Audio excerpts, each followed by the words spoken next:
is identified as mentally retarded, put back from the 5th grade into the 4th grade, and stayed in that category until I got out of high school. I don't have any college training, but I met a high school teacher who one day changed my life. I was waiting on another student, and when he came in, he said to me, "Young man, go to the board and write what I'm about to tell you." And I said, I can't do that, sir. He said, "Why not?" I said, "I'm not one of your students." He said, "It doesn't matter, follow my directions now."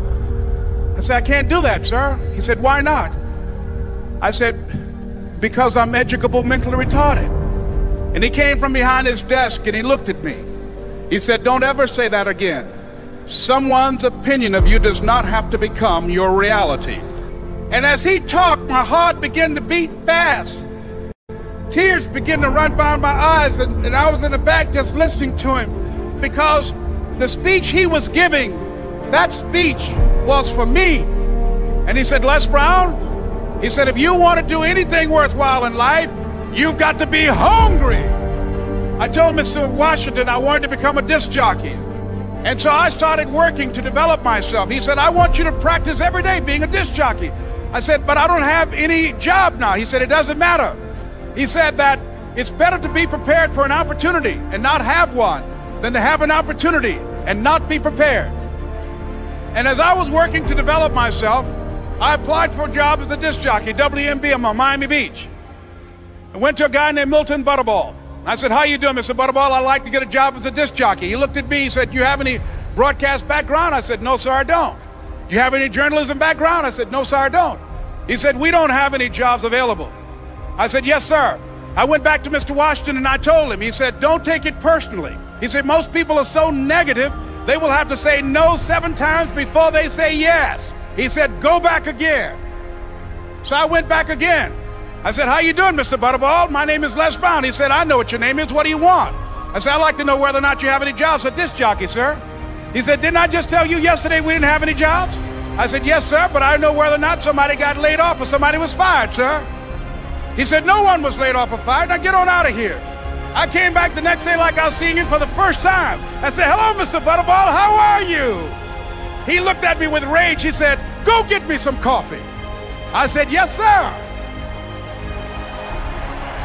And I went to get him some coffee.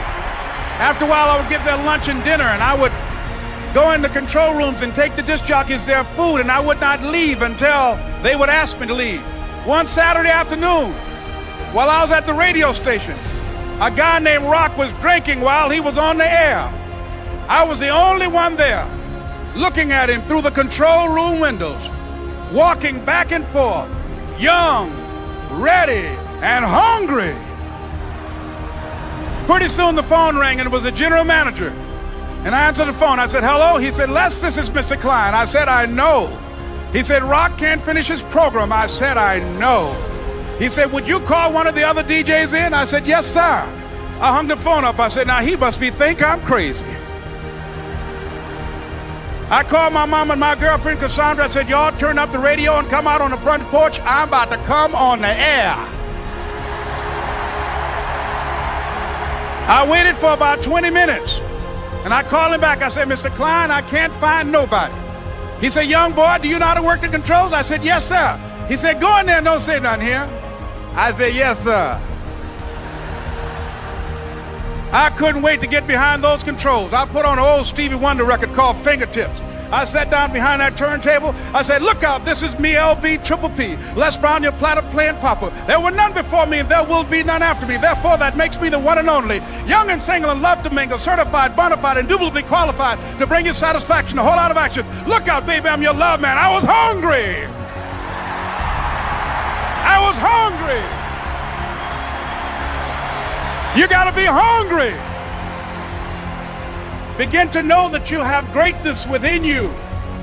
And if just one of you here begin to envision yourselves as being blessed and highly favored to reach your goals, if just one of you capture the essence of what that means, that you have greatness within you and a responsibility to manifest that greatness, that you can make your parents proud, you can make your school proud, you can touch millions of people's lives And the world will never be the same again because you came this way.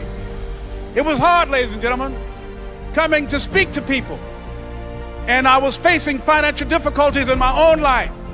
I was behind on my bills and my dreams, and I'm saying to them, you can live your dream. It was hard, ladies and gentlemen.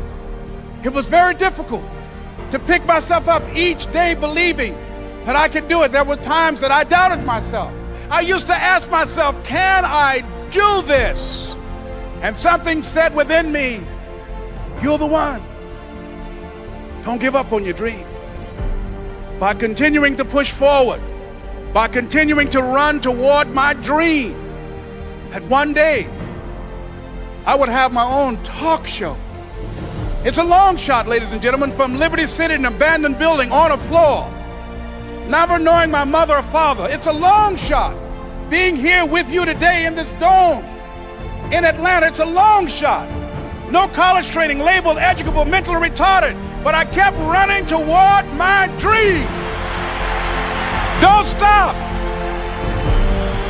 Don't stop running toward your dream.